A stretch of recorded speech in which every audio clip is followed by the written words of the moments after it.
sort of been... So this is very similar to... This is the one of so much interest, maybe overkill price-wise. So, I mean, for a given purpose, it may be overkill for a person's thing, but this is particularly interesting.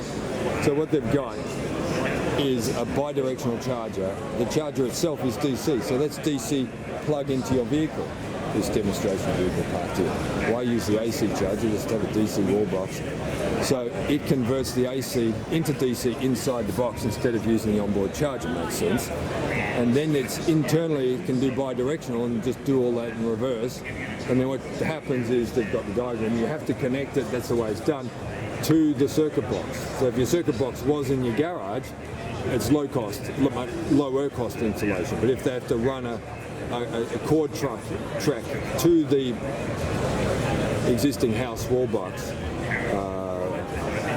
or what do they call it, a circuit box type of thing, then the installation cost could be substantially more. It's the complication of your particular property, what walls they have to punch through and whatever. So that's the warning area, because the actual price is contained, but the installation is sort of a fixed price.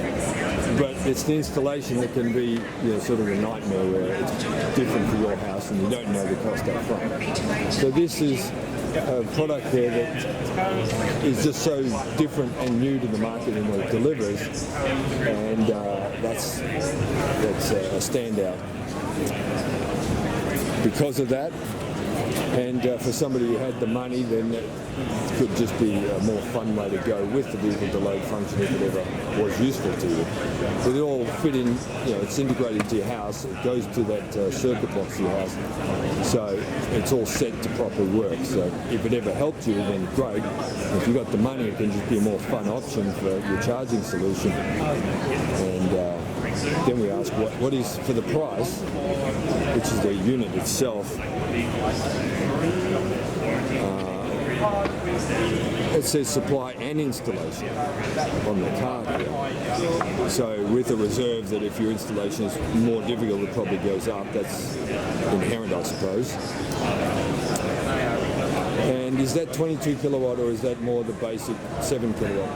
And this lady will probably have the standard answer.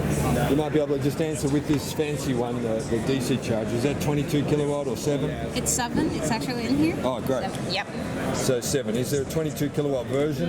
No. We're expecting a 3-phase one, but it would be capped at 11 kilowatt. Okay. Mm-hmm. All right. Thank you. So it runs off 3-phase. You require that, but it'll be capped at 11. It runs off. It can run off single phase. It can, and it outputs 11.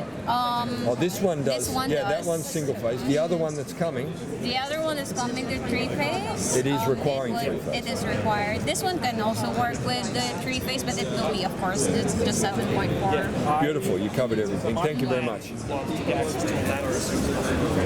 So the company here is RevCharge. So is that sort of a supplier that carries a few different ones, or they specialise in that? Anyway, that's the one that's standing here. Enough on that. Why be sort of straight uninteresting, I suppose, in your own setup? If you had the money, why not just do this new fandangle one if it's safe, doesn't malfunction, and has maybe some additional functionalities that are potentially useful to you down the track? And if you had the money, then do this one instead of the other one. That's sort of where it's at. For the people with less money in the poverty bracket, then the money is blocking them. I'll end the file here. Money problem blocking them. Usual stuff.